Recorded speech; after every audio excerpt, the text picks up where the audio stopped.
नमस्कार दोस्तों, स्वागत है आपके अपने यूट्यूब चैनल ज्ञान फॉर एग्जाम में। आज की इस वीडियो में हम सभी जानेंगे जो आपके लिए BPSC group D exam special हो लेकर के एग्ज़ाम का बूस्टर डोज का जो क्लास आपके लिए शुरू किया गया था, जो कि लूसेंट सामान्य ज्ञान का भारत का भूगोल से हम लोगों ने शुरू किया था, है ना। जिसके अंतर्गत आपको पेज बाई पेज आपको कराया जाता है और ये क्लास नंबर 2 है।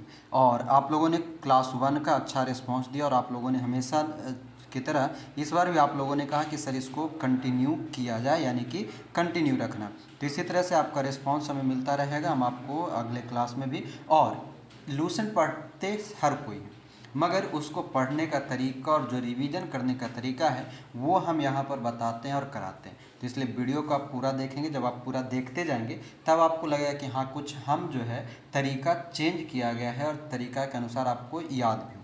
तो उम्मीद करते हैं आप वीडियो लास्ट तक देखा करेंगे। अगर आपके पास समय नहीं है इसको डायरेक्टली देखने के लिए, आप बस इस चीज़ को आप डाउनलोड कर लीजिए या फिर डायरेक्टली आप ऑनलाइन रह करके ईयरफोन लगाइए अपने पास और ले करके उसको घूमते रहिए, सुनते रहिए। हम इतना बार उसको रिवाइज करा देते हैं ताकि वो रिवीजन से ही आपको सुनने के तरीके से ही याद हो जाएगा। तो इस बार भी आप उसी तरह से बने रहिएगा। ये लूसेंट भूगोल का दूसरा क्लास है। बाकी हमारे द्वारा बहुत सारे अलग अलग तरह के क्लासेस चलाए जा रहे हैं, उनमें आप इनरोल हो सकते हैं। ये सभी क्लास अगर आप अलग अलग बैच लेते हैं तो 400 स्पेशल ऑफर में आपको मात्र 250 रुपये में दिया जा रहा है। साथ ही साथ टॉपिक वाइज पूरे जीके जीएस पढ़ना है तो प्रत्येक महीना का 15 और 30 तारीख को आपके लिए एक लाइफ टाइम में 250 रुपये में जीके जीएस का बैच मिल जाता है। तो वहाँ आप ज्वाइन कर सकते हैं, एडमिशन आपका चालू है। इसमें ये सारी फीचर आपको मिलेंगे। वीडियो पॉज कीजिए, इसको पढ़ लीजिए, हम आपका टाइम ज़्यादा नहीं लेंगे। क्लास का टाइमिंग यहाँ लिखा हुआ है, बाकी ज़्यादा जानकारी आपको इस नंबर पर मिलेंगे 7654957719 पे। ठीक है, आइए हम लोग जो ये एडिशन है ये पूरा आपका 14वां संस्करण 2021 जो आखिरी में यानी कि लगभग 22 के फरवरी मार्च के आसपास में आया था वो संस्करण है, यानी कि लेटेस्ट संस्करण है। तो आइए चलेंगे हम लोग डायरेक्ट सीधे चलते हैं भारत के भूगोल में। और भारत के भूगोल में कल हम लोगों ने 2 चैप्टर ऑलरेडी कंप्लीट कर लिया था, एक सामान्य जानकारी और दूसरा जो है हम लोगों ने किया था भारत का भौतिक स्वरूप। अगर वो क्लास आपने नहीं देखा तो उसको देखिएगा, उसमें इस तरह से हमने समझाने का प्रयास किया और समझाया है कि आपको वो 80% आपको एक बार में याद हो जाएगा। तो आज हम लोगों का प्रयास रहेगा चैप्टर नंबर जो 3 है इसको कंप्लीट करने के लिए, और इसके साथ साथ आगे जितना संभव होगा 1 से 1.5 घंटा में वो हम लोग कंप्लीट करेंगे। तो वीडियो में पूरा लास्ट तक बने रहेंगे, सुनते रहिएगा। वीडियो पसंद आने पर शेयर कीजिएगा। लाइक का आपको 1000 का टारगेट हमने दिया है, वो टारगेट आप लोग शेयर करके पूरा करेंगे। तो आइए चलिए, बहुत हो गया बात, आप सीधे आएंगे काम पर। आइए देखते हैं चैप्टर नंबर 3 भारत की नदियाँ। साथ ही साथ कुछ लोगों का बुक जो होगा पुराना होगा, तो पुराने वाले बुक के वाले क्या करेंगे कि आप उसी समय उस चीज़ को जो कुछ नया लगे उसको उसी बुक में साइड में लिख लीजिएगा पेज पर, और अगर वो संभव नहीं है तो किसी एक एक्स्ट्रा पेज पर लिख करके उसमें बाद में चिपका दिया कीजिए, वो आपको क्लियर रहेगा जब कभी रिवीजन फिर से कीजिएगा तो आइए देखते हैं भारत के नदियाँ में जो है बहुत सारे नदी और उसके उद्गम है, मुहाने स्थल है, लंबाई और विशेषताएं दिया हुआ है। मगर हम लोग इसमें जो है एक बार आपको हम पढ़ करके बता देंगे, मगर बेहतर यही रहेगा कि आप इस चीज़ को स्वयं से 1 बार 2 बार पढ़ते रहेंगे, उसको अंडरलाइन करते रहेंगे तो बेहतर ढंग से याद होगा। इसको हमारे एक बार पढ़ाने से आपको उम्मीद कम है कि याद हो जाए, क्योंकि हम ज़्यादा इस पर करा नहीं सकते और ज़्यादा टाइम भी नहीं ले सकते आप लोग का। आइए फिर भी देखते हैं, बॉक्स में देखिएगा भारत की नदियाँ दिया हुआ है। सबसे पहले जो बॉक्स है उसके अंतर्गत नदी है, फिर उद्गम स्थान है, मुहाना है या संगम है, फिर लंबाई है और विशेषता है। कुछ नदियों का विशेषता आपको जो इम्पोर्टेंट रहेगा वो हम बता देंगे, उसको याद रखने का प्रयास कीजिएगा और हम याद करा देंगे। देखिए सबसे पहला कहता है सिंधु। सिंधु नदी हमारा इंपॉर्टेंट है और इसके तहत याद रखेंगे कि तिब्बत में मानसरोवर झील के पास जो है स्नोखावाद हिमनद, ये बहुत ही इंपॉर्टेंट है। स्नोख्यावाब जो हिमनद है यानी कि ग्लेशियर, वहाँ से सिंधु नदी निकलता है। कहाँ से? तिब्बत के मानसरोवर झील के पास जो है वहाँ पर स्नोख्यावाद हिमनद है, वहाँ से निकलता है। नॉर्मली सभी जगह पे आप पढ़ रहे होंगे, वहाँ पर लिखा रहेगा आपका मानसरोवर झील, मगर ये हिमनद भी याद रख लेंगे, स्नोख्यावाब हिमनद। ये जो है इसका आखिरी में जो संगम होता है या मुहाना जो है ये अरब सागर में, यानी कि सिंधु नदी का जो आखिरी निकास है वो अरब सागर के अंतर्गत है और इसकी कुल लंबाई 2880, जबकि भारत में सिंधु नदी की उद्गम की जो लंबाई है टोटल वो 1114 किलोमीटर है। कितना? 1114 किलोमीटर और ओवरऑल 2880 किलोमीटर। इसका सहायक नदी आपके लिए इंपॉर्टेंट है और सहायक नदी याद रखेंगे सतलज, चिनाब, रावी, ब्यास और झेलम। चारों इसमें 5 नदी है, सतलज, चिनाब, रावी, ब्यास और झेलम, ये सभी नदियाँ इंपॉर्टेंट। अगला आता है झेलम, जो कि सिंधु का ही एक सहायक नदी है, जिसमें कहा जाता है कि बैरीनाग जो कि जम्मू कश्मीर के अंतर्गत है, जम्मू कश्मीर के बैरीनाग के समीप शेषनाग झील जो है जम्मू कश्मीर में है, उसको भी याद रख लेंगे और वहीं से निकलता है और ये चिनाब नदी में जा कर के मिलता है। यानी कि हमको ये समझ में आया कि झेलम जो है वो सतलज, चिनाब, रावी, ब्यास के साथ साथ झेलम सिंधु का भी सहायक नदी है और जाकर के इसका संगम किस में होता है, तो जाकर के चिनाब में झेलम का संगम होता है। इंपॉर्टेंट है, याद रखेंगे। जो झेलम नदी है ये भारत में कुल 400 किलोमीटर के रूप में बहता है, जबकि ओवरऑल इसकी लंबाई 724 किलोमीटर है। श्रीनगर में शिकारा या बजरे चलाए जाते हैं या माधोपुर के पास मैदान में प्रवेश करता है। जो झेलम है लगता है आगे बढ़ गए। हाँ, झेलम जो है वो श्रीनगर में शिकारा या बजरे चलाए जाते हैं। अगला है रावी। रावी जो है कांगड़ा जिला हिमाचल प्रदेश के अंतर्गत है। रोहतांग दर्रा, ये ध्यान रखिएगा, ये सभी आपके लिए इंपॉर्टेंट है। नदी के साथ साथ यहाँ पर जो उद्गम संगम जो दिया गया और उसकी विशेषता जो है वो सारे के सारे इंपॉर्टेंट है, उसको याद रखना। जैसे ही बोला रावी, रावी किस दर्रा के समीप से या कहाँ से निकल रहा है, तो कांगड़ा जो जिला है वहाँ से हिमाचल प्रदेश के तहत रोहतांग दर्रा। रोहतांग दर्रा के बारे में आपने पढ़ा भी होगा कि जो है वो कहाँ से निकलता है, तो हिमाचल प्रदेश में स्थित है रोहतांग दर्रा। शायद कल हम लोग कर रहे थे तो बीच का बॉक्स छूट गया था ना, भारत के प्रमुख दर्रा कल छूट गया था हम लोग का, पिछले वीडियो में वो छूट गया था क्लास में, और देख लीजिएगा, एक बार पढ़ लीजिएगा। आगे देखिए चिनाब नदी, जो रावी नदी था ये इसका क्या है, तो ये माधेपुर के समीप ये मिलता है, मैदान में आ जाता है। चिनाब नदी है चंद्र तथा भागा, ध्यान रखिएगा चिनाब नदी जो है चंद्र तथा भागा इसके उद्गम स्थान है, जो लाहुल के बाड़ा लाचा दर्रे के दोनों ओर स्थित है। चंद्रभागा नदी जो हम लोग कहते हैं वो एक्चुअली में दो अलग अलग नदियां हैं, एक चंद्र और एक भागा।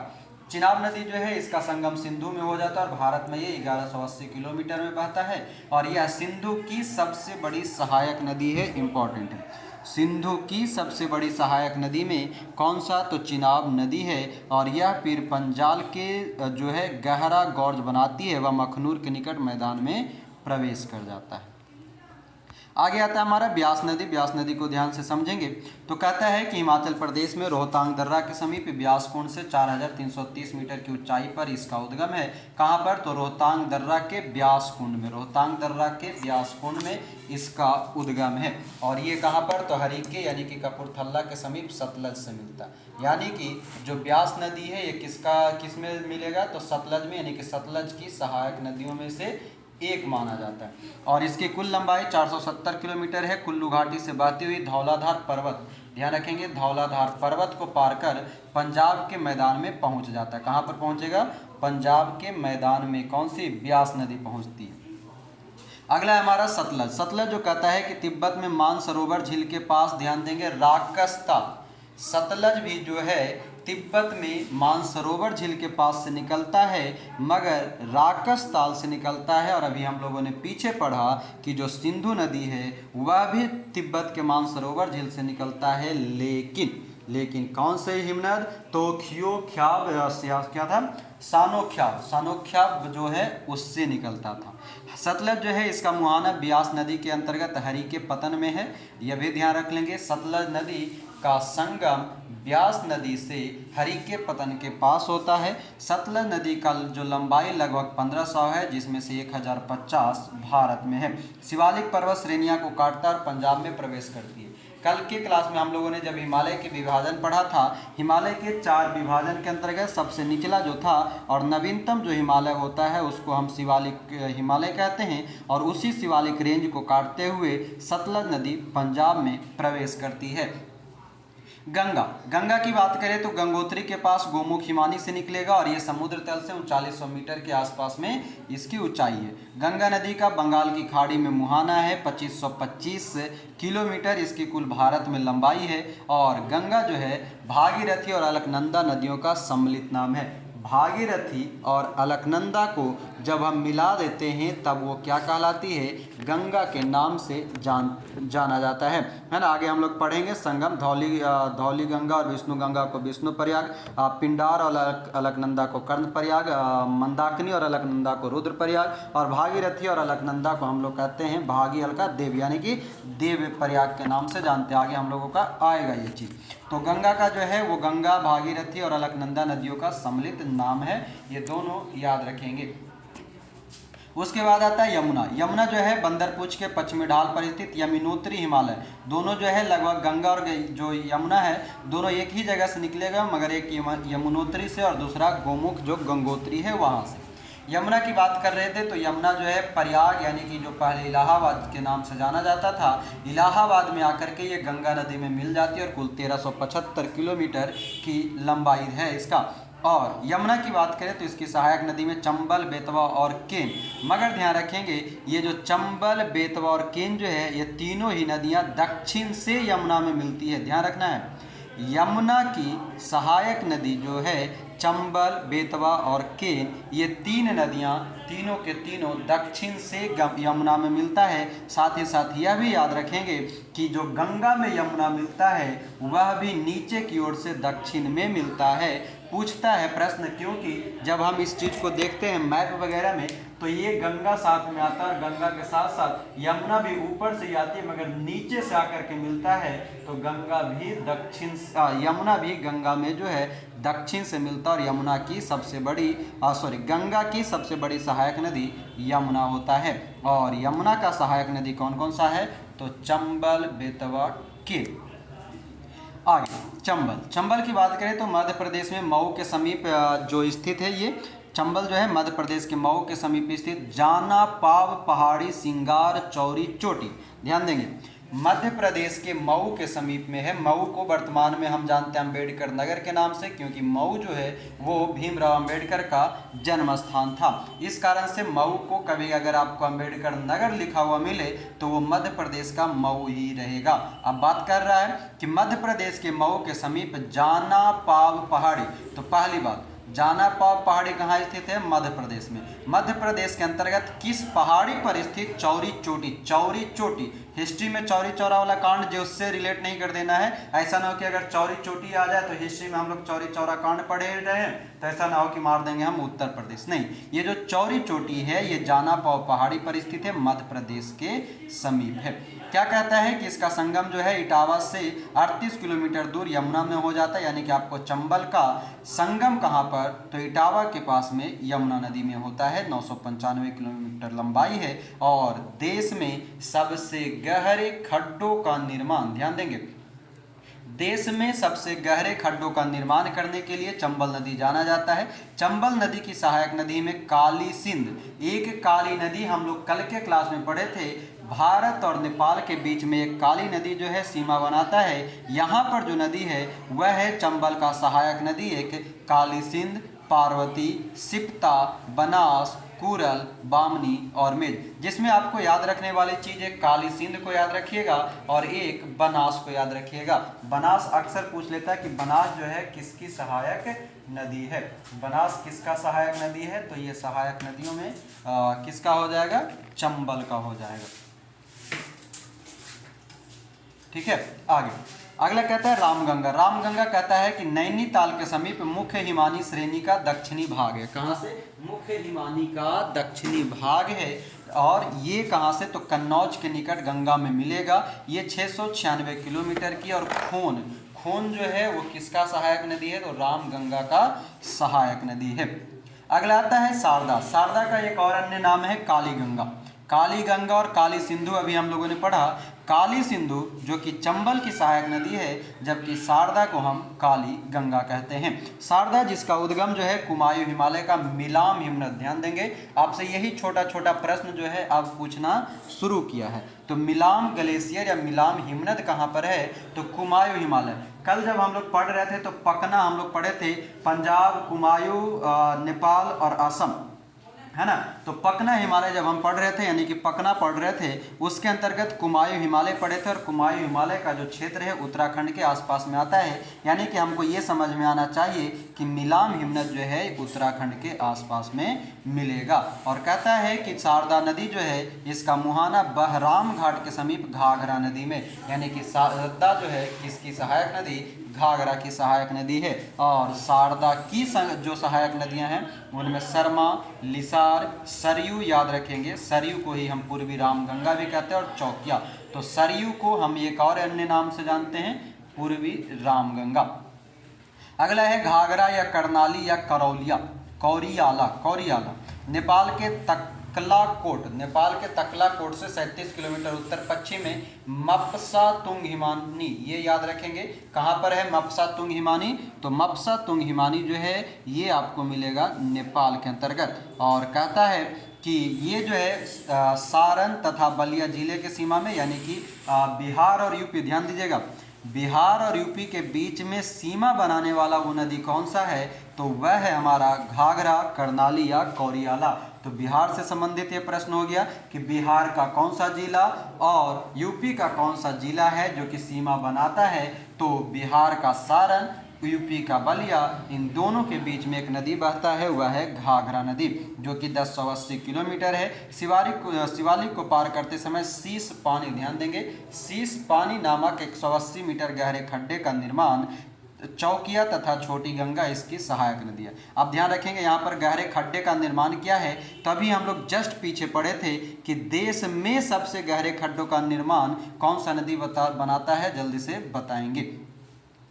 आगे चंबल नदी जो है देश के सबसे गहरे खड्डों का निर्माण करता है। अगला है हमारा गंडक जो है, जो कि नेपाल में शालिग्राम व मैदानी भाग में नारायणी के नाम से जाना जाता है। ध्यान देंगे गंडक का ही दो अन्य नाम, नेपाल के अंतर्गत गंडक को शालिग्राम कहा जाता है, जबकि मैदानी भाग में आने के बाद इसी को हम नारायणी कहते हैं। गंडक जो है नेपाल से उद्गमित होता है, पटना के समीप गंगा में मिलता है, यानी कि गंडक गंगा की सहायक नदी है। और गंडक भारत में 425 किलोमीटर इसकी लंबाई है।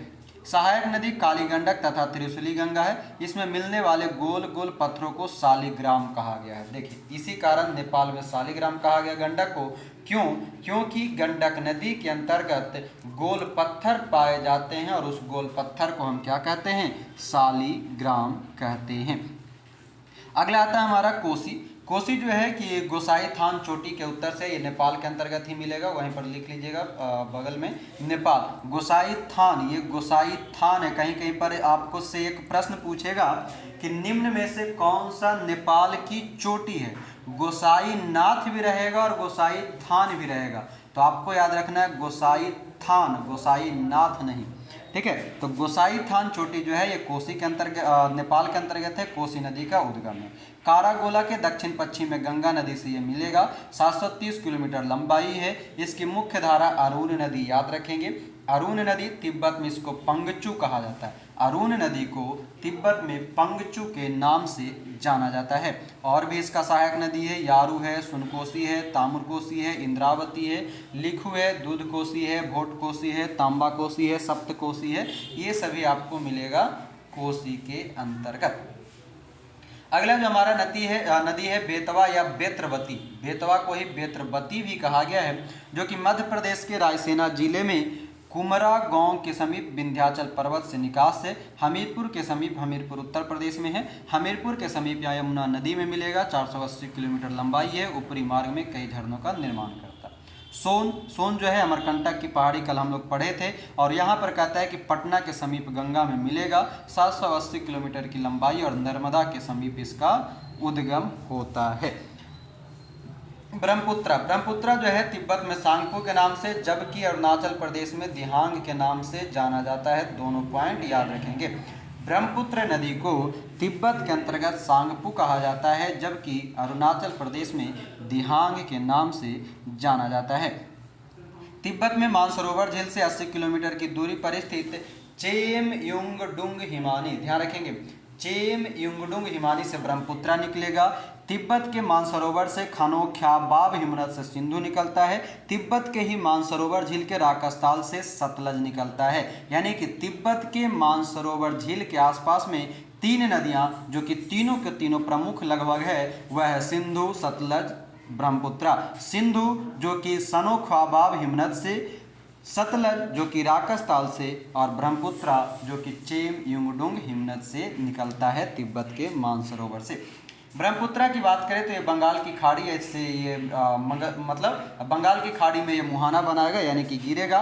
कुल इसकी लंबाई 2900 है। ब्रह्मपुत्र की कुल लंबाई, यानी कि जहाँ से निकलता है तिब्बत से निकल करके बंगाल की खाड़ी तक में, इसकी कुल लंबाई 2900 है, जबकि भारत के अंतर्गत मात्र ब्रह्मपुत्र 916 है।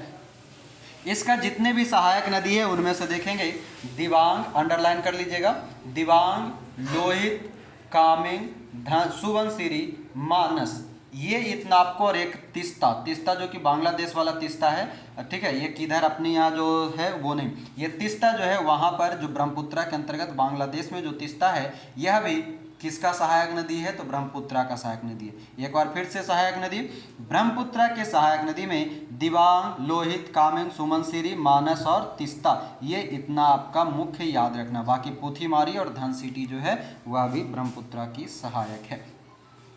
अगला आता है हमारा नर्मदा। नर्मदा जो है विंध्य पर्वत और सतपुरा पर्वत, जो कि मध्य प्रदेश के आसपास का हिस्सा है, और विंध्य पर्वत जो कि कल हम लोग पढ़े थे कि उत्तरी भारत और दक्षिणी भारत को बांटने का काम करता है, उन्हीं में से एक है विंध्य पर्वत, और सतपुरा पर्वत के बीच से होकर नर्मदा बहता है। विंध्याचल पर्वत श्रेणियों में स्थित अमरकंटक नामक स्थान से निकलता है। खंबात की खाड़ी, यानी कि ये गुजरात की तरफ जाकर के गिरेगा, और ये क्या बनाता है, ज्वार नदमुख बनाता है, एस्चुअरी बनाता है। 1312 किलोमीटर इसकी कुल लंबाई है। नर्मदा जो है मध्य प्रदेश में सबसे लंबी नदी के रूप में जाना जाता है। और कहता है कि जब्बलपुर में भेड़ाघाट, भेड़ाघाट अभी करंट में भी चर्चा है, याद रखेंगे, जब्बलपुर में भेड़ाघाट के समीप कपिलधारा यानी कि धुआंधार जलप्रपात। प्रश्न आपसे पूछता है कि धुआंधार जलप्रपात किस नदी पर स्थित है, तो नर्मदा नदी पर स्थित है। और कहता है कि डेल्टा के बजाय यह क्या बनाता है, एस्चुअरी बनाता है। और यह कैसी घाटी से होकर बहती है, तो विभ्रंश घाटी से होकर के बहता है। एक बार पुनः समझेंगे। नर्मदा, नर्मदा विंध्य और सतपुड़ा के बीच में स्थित है।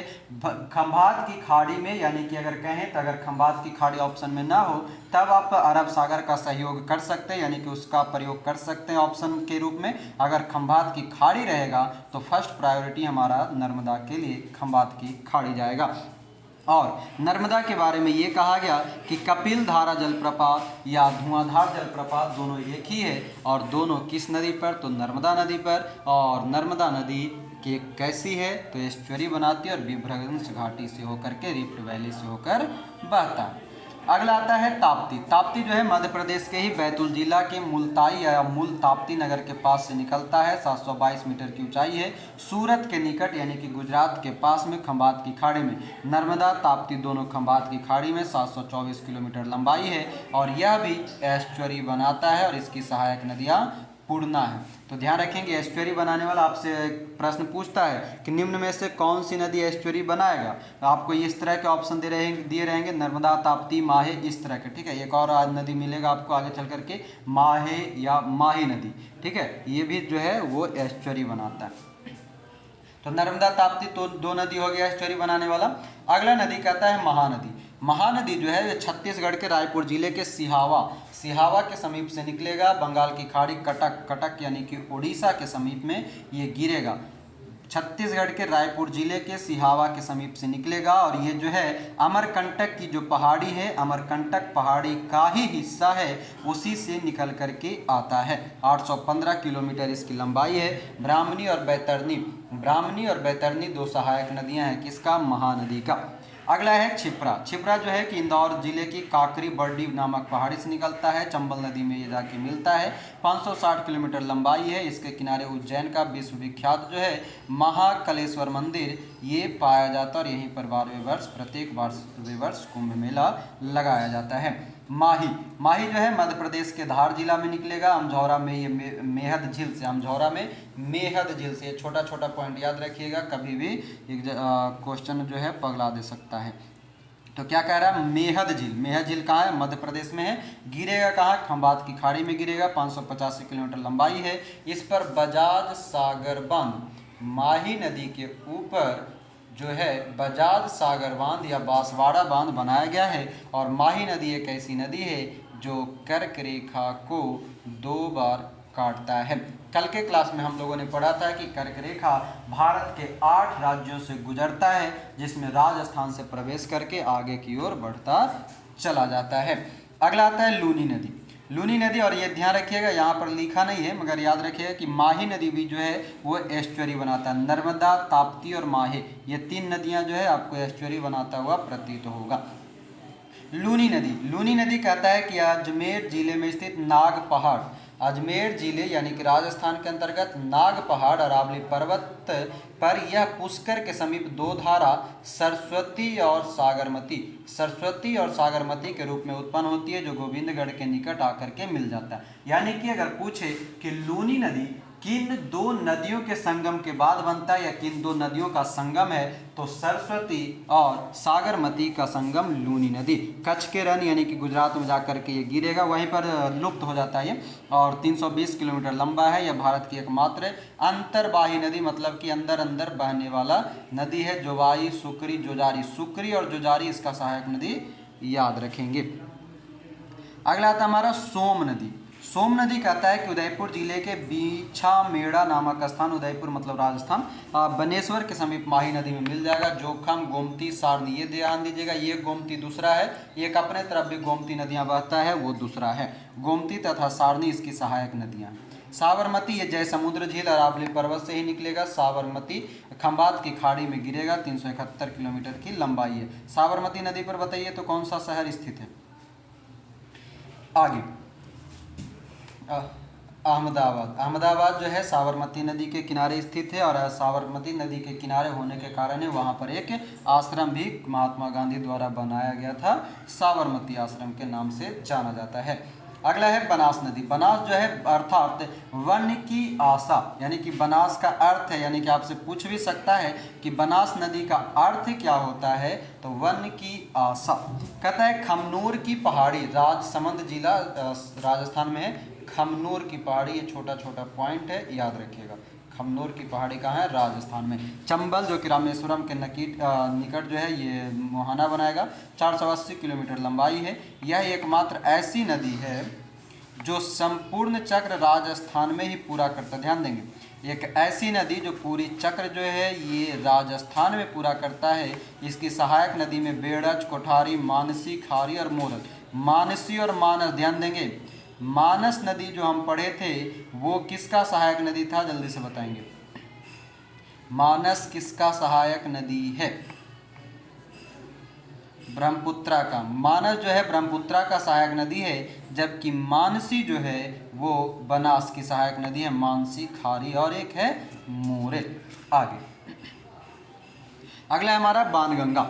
बाणगंगा जो है इसका उद्गम बैराट की पहाड़ी जयपुर यानी कि राजस्थान के अंतर्गत है। यह यमुना जो है फतेहाबाद आगरा के समीप में मिल जाएगा। ये बाणगंगा 378 किलोमीटर लंबाई है। इस पर जम्बा रामगढ़ के पास बांध बनाकर जयपुर को पेयजल की आपूर्ति की जाती है। यानी कि आपके पास ये याद रख लेना है कि जम्बा रामगढ़ के पास जो बांध है वो किस नदी पर है, बाणगंगा पर है। अगला है कृष्णा। कृष्णा जो कि महाबलेश्वर के समीप पश्चिमी घाट पहाड़ से निकलता है, बंगाल की खाड़ी में गिरता है। 1337 मीटर इसकी समुद्र से ऊंचाई है। 1401 किलोमीटर इसकी कुल लंबाई है, और इसकी सहायक नदी आपको याद रखना पड़ेगा। उनमें से खास करके कौन कौन सा, तो एक भीमा, तुंगभद्रा, मूसी, कोयना, पंचगंगा, दूधगंगा, घाट प्रभा, मालप्रभा, एक अमरावती भी आप याद रख सकते हैं। इसके जितने भी सहायक नदी है वो सब कहीं ना कहीं घूम फिर करके हमसे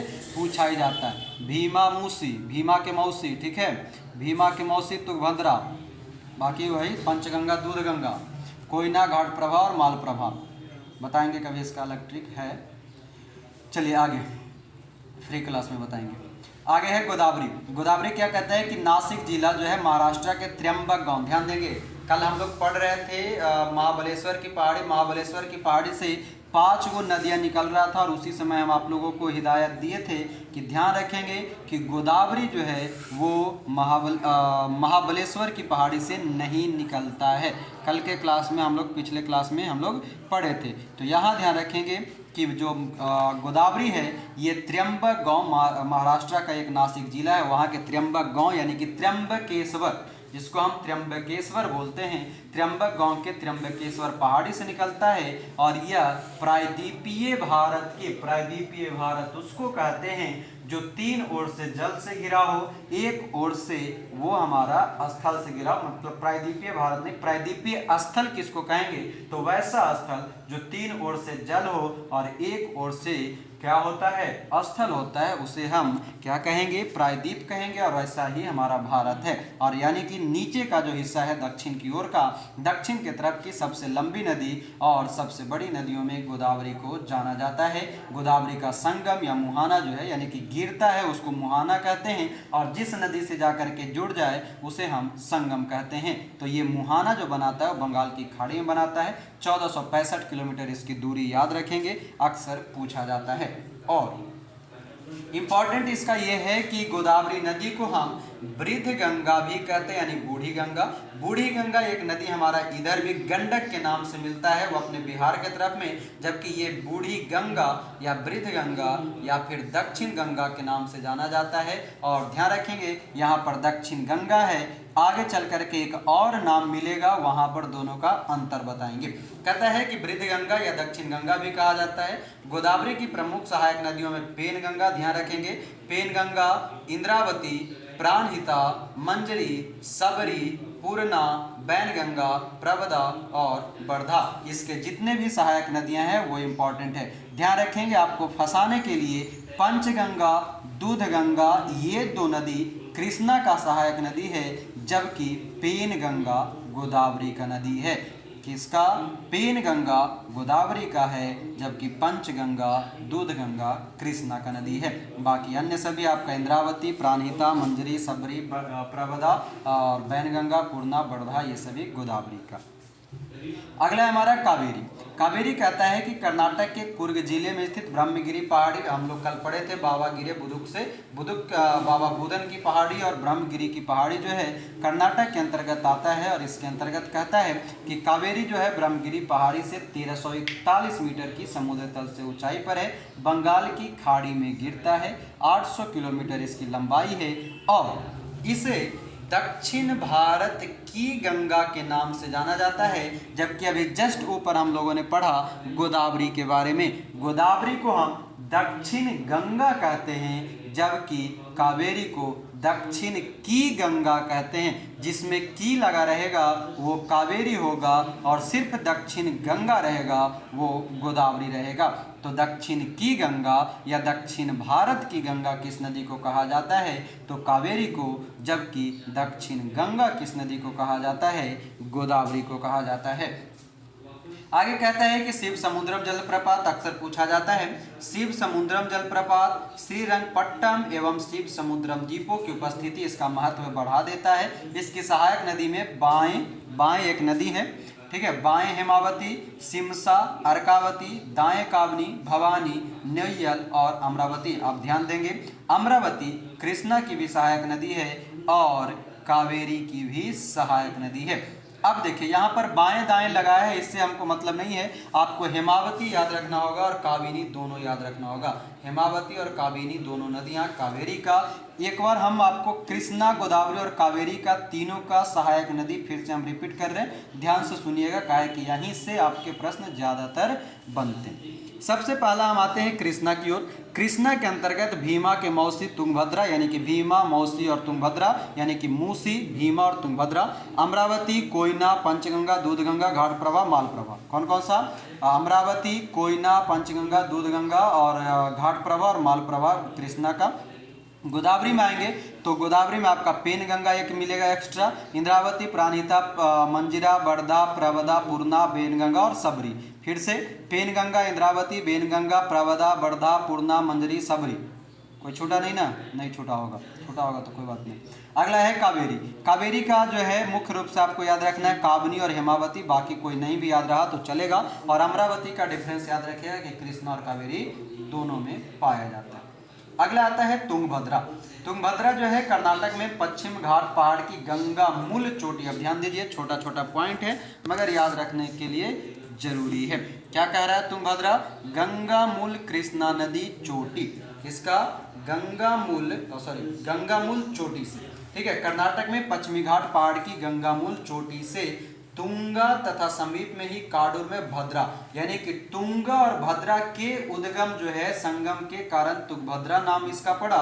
यानी कि अब आपको याद रखना है कि तुंगा और भद्रा यानी कि तुंगभद्रा जो है किन दो नदियों का समाहित रूप है? तो एक तुंगा और भद्रा। पीछे हम लोग पढ़े थे एक चंद्र और भागा मिलकर के चंद्रभागा बनाता है, उसी तरह से तुंगा और भद्रा मिलकर के तुंगभद्रा बनाता है। और जो इम्पोर्टेंट है उसमें है गंगामूल चोटी। गंगामूल चोटी कहाँ है? तो कर्नाटक के समीप है। कृष्णा नदी में ये मुहाना है, संगम है इसका, और 331 किलोमीटर है। सहायक नदी में कुमुदवती, बड़धा, मगारी और हिंद। आप ध्यान दीजिए, बड़धा हम लोग गोदावरी के अंतर्गत भी पढ़े थे और तुंगभद्रा के अंतर्गत भी है। पेन्नार, पेन्नार जो है नंदीदुर्ग श्रेणी की चिन्ना केसावा पहाड़ी। ध्यान देंगे, चिन्ना केसावा पहाड़ी कर्नाटक के अंतर्गत स्थित है, बंगाल की खाड़ी से मुहाना है, 597 किलोमीटर लंबाई है। पापहनी तथा चित्रावती, ध्यान रखिएगा चित्रावती को याद रखना है, पेन्नार की सहायक नदी है। अमरावती जो था कृष्णा और कावेरी, कृष्णा और कावेरी की दो सहायक नदियां था। अर्कावती कावेरी का सहायक नदियां था। और यह है चित्रावती जो कि पेन्नार का है। पेन से चित्र बना देंगे, पेन्नार, चित्रावती। अगला है दक्षिणी टोन्स। दक्षिणी टोन्स अक्सर पूछा जाता है, ये कैमूर पहाड़ियों में स्थित तमसा कुंड जलाशय। ध्यान रखेंगे, तमसा कुंड जलाशय कैमूर पहाड़ी में स्थित है, सिरसा के समीप गंगा नदी में मिलेगा। 265 किलोमीटर लंबाई है। इस पर बिहार प्रपात स्थित है। ध्यान रखेंगे ये सब बिहार के अंतर्गत, बिहार प्रपात नहीं है। आगे पेरियार कहता है, पेरियार झील पे है और ये नदी केरल में प्रवाहित होता है। ये पेरियार झील पूछता रहता है किस नदी पर है या कहाँ है, तो केरल में। उमियम, उमियम झील मेघालय में है, ये अक्सर पूछता है उमियम वाला, और यह एक छोटी सी नदी है उमियम। हुगली, हुगली जो है यह गंगा की एक शाखा है जो धुलिया पश्चिम बंगाल में दक्षिण गंगा से अलग होती है, बंगाल की खाड़ी में ये मिलेगा। सहायक नदी में जो है जलांगी।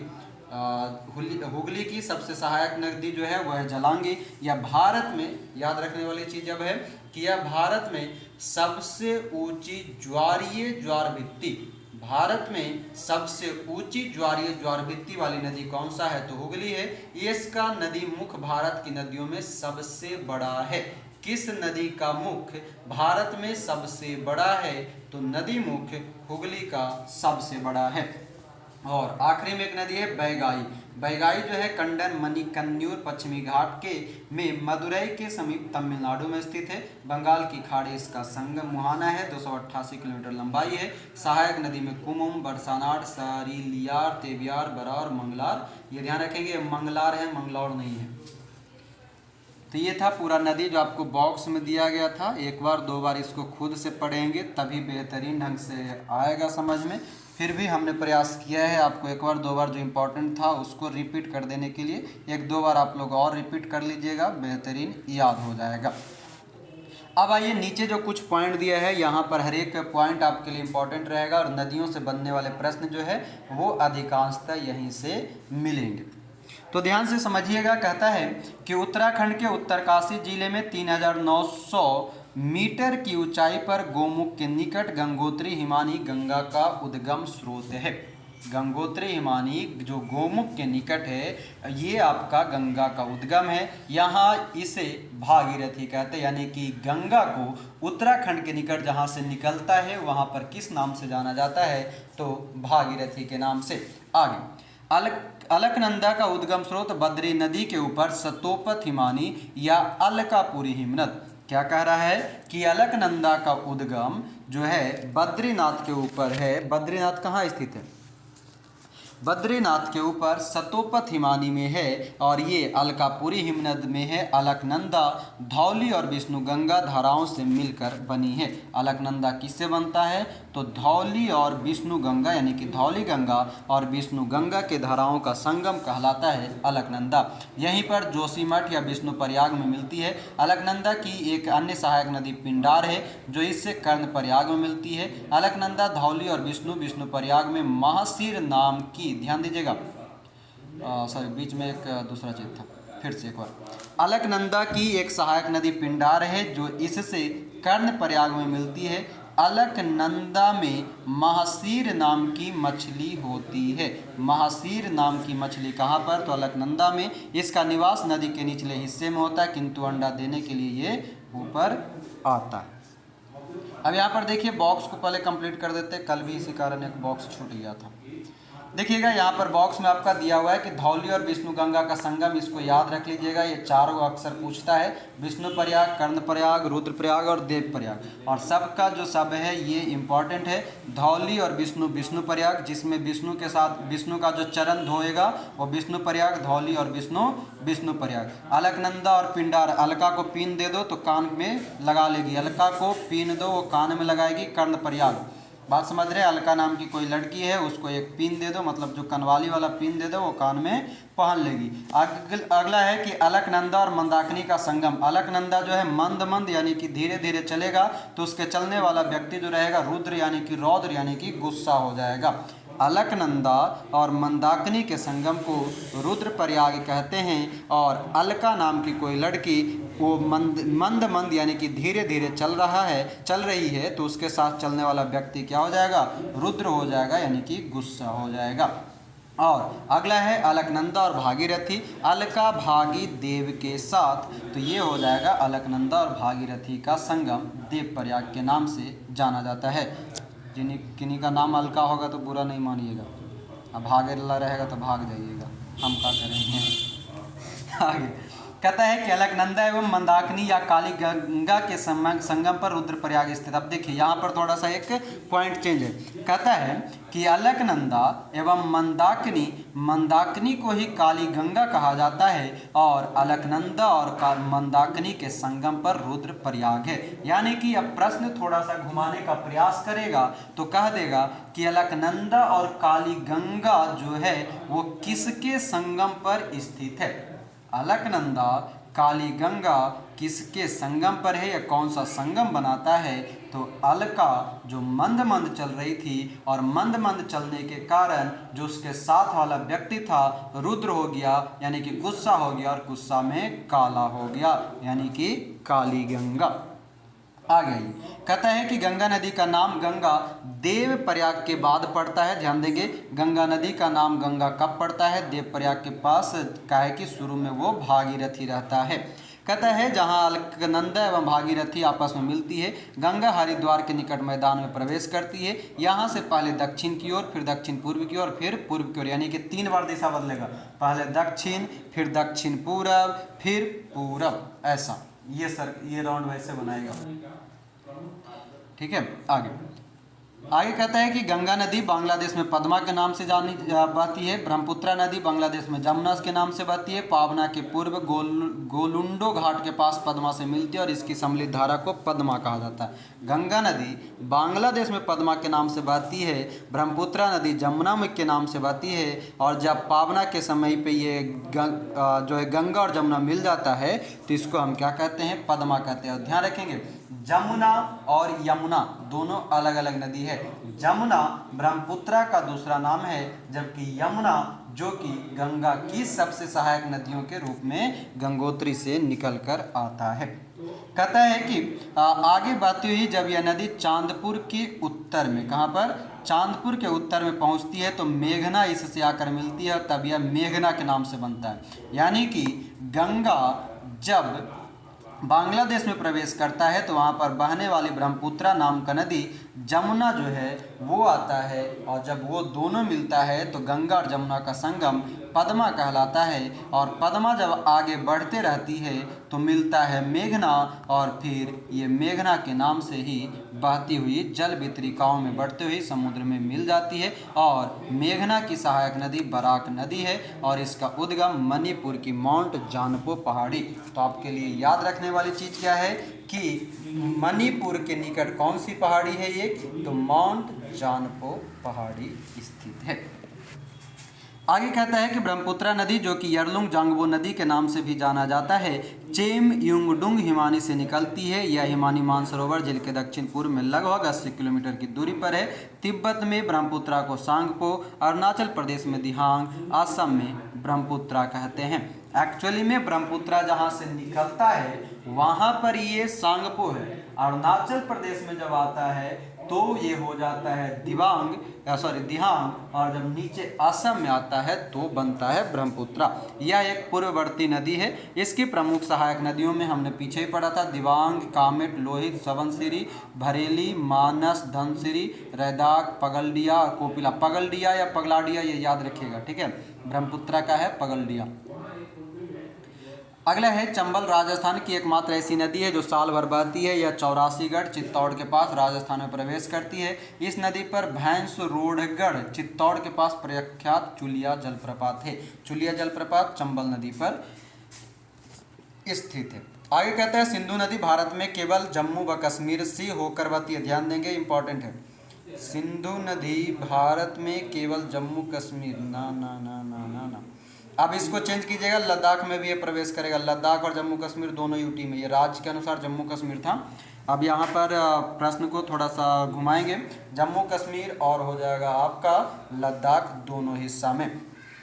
कहता है कि भारत व पाकिस्तान सिंधु नदी जल समझौता 1960 के अनुसार भारत इस नदी प्रक्रम यानी सिंधु नदी एवं उसके सहायक नदी में झेलम एवं चिनाब के संपूर्ण जल का केवल 20% प्रयोग करता है, बाकी 80% पाकिस्तान को जाता है। यानी कि यहाँ पर आपका एक स्टैटिक जीके है कि सिंधु नदी जल समझौता कब होता है, तो सिंधु नदी जल समझौता 1960 में होता है। रायगढ़ एवं रत्नागिरी के बीच सावित्री नदी बहती है जो इन दोनों स्थानों की सीमा रेखा का निर्धारण करता है। रायगढ़ और रत्नागिरी ये आपका महाराष्ट्र के आसपास का हिस्सा है। वहाँ पर कह रहा है कि यहाँ पर कौन सी एक नदी बहती है, तो सावित्री नदी बहती है। आगे है बंसधारा नदी ओडिशा के कालाहांडी जिले से निकलती है जो गोदावरी एवं ऋषिकुल्या नदी है। ऋषिकुल्या नदी इंपॉर्टेंट है।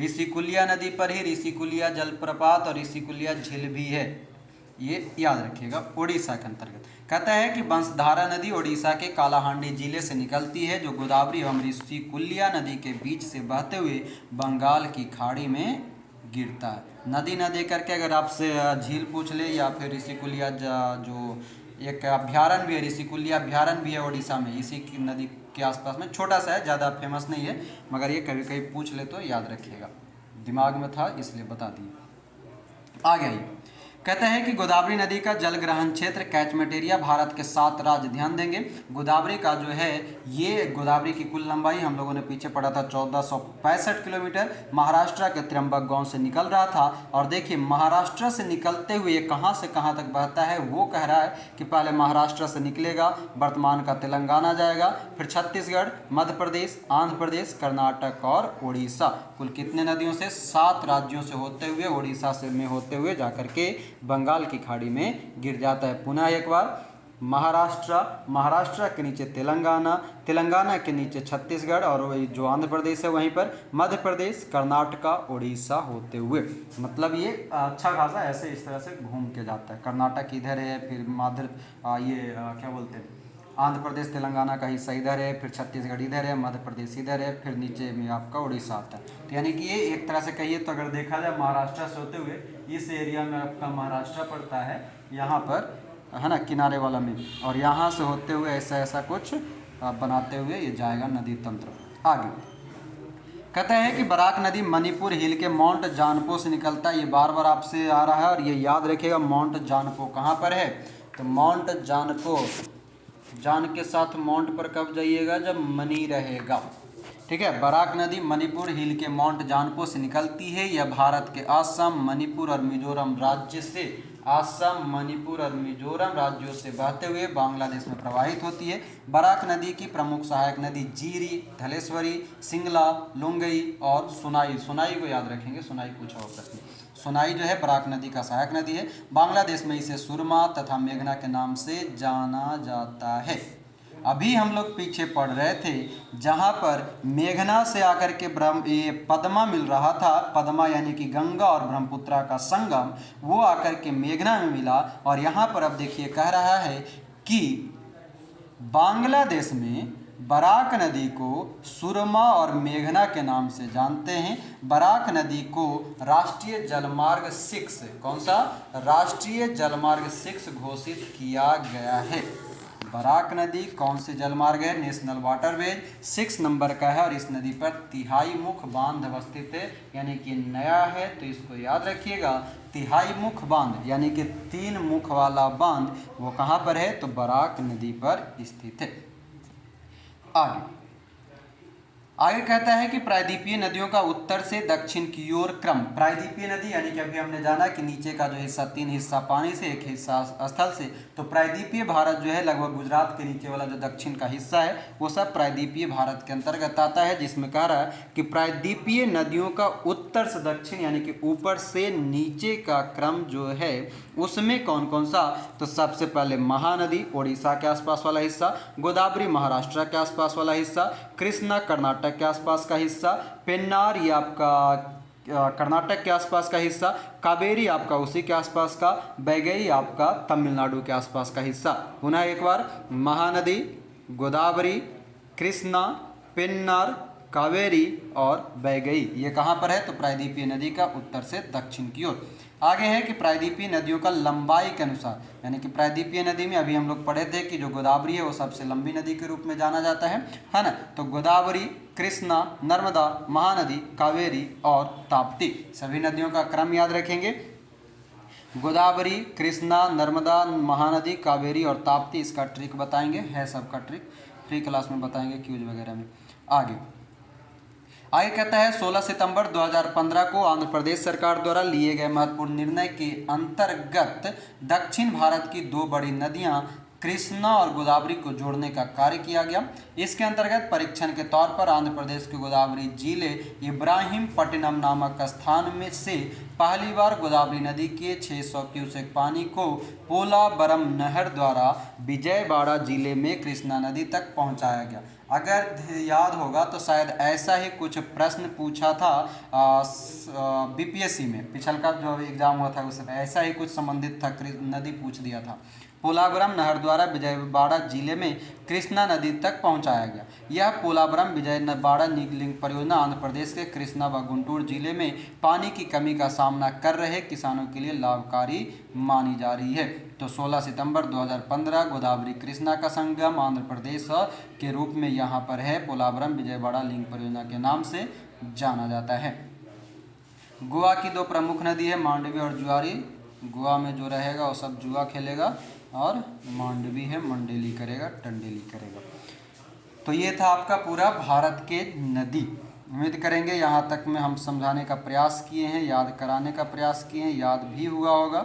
जो कुछ याद नहीं हुआ है उसको एक बार 2 बार पढ़ेंगे, देखेंगे, आपको याद आ जाएगा। क्लियर है? तो फ्रेंड इसको यहीं पर हम लोग रखेंगे। चैप्टर नंबर 3 हम लोगों का कंप्लीट हो गया। डेली आपको 1-1 घंटे का हम वीडियो देंगे, ताकि इसमें आपको ये हो जाए कि 1-1 घंटा में आप उस वीडियो को देख भी ले, समझ भी ले, यानी कि आपको एक तरह से कहा जाए तो आप कॉन्सेप्चुअल इस चीज़ को पढ़ रहे हो, वन लाइनर है, मगर हम रटाते समझाते आपको करा रहे हैं। तो 1-1 घंटे का वीडियो आपको हम हर एक सब्जेक्ट में 1-1 चैप्टर का देते रहेंगे। जितना होगा 1 घंटे में जितना चैप्टर कंप्लीट होगा उतना का करेंगे, ज़रूरी नहीं कि एक ही चैप्टर का। ठीक है, तो उम्मीद करेंगे ये सीरीज आपको अच्छा लग रहा होगा। अभी हम लोग एक वीडियो और लाएंगे, उसमें आपका साइंस का पार्ट रहेगा, बायोलॉजी का। ठीक है, तो बायोलॉजी भी आप लोग देखा करेंगे, बायोलॉजी भी बेहतरीन रहेगा, यानी कि आर्ट्स और साइंस का कॉम्बिनेशन लेकर चलेंगे, ताकि आने वाला किसी भी एग्जाम में ये चीज़ क्लियर होता चले। ठीक है, तो मिलते हैं अगले क्लास में। वीडियो को आपका जो टारगेट है 1000 लाइक का, वो इतना शेयर कीजिए कि हर किसी के पास पहुंच जाए, और जो आज तक लूसेंट पढ़ने में भटके हुए थे वो भी सही रास्ते से पढ़ सकें। तो मिलते हैं अगले वीडियो में। अभी के लिए आपका बहुत बहुत धन्यवाद। जय हिंद।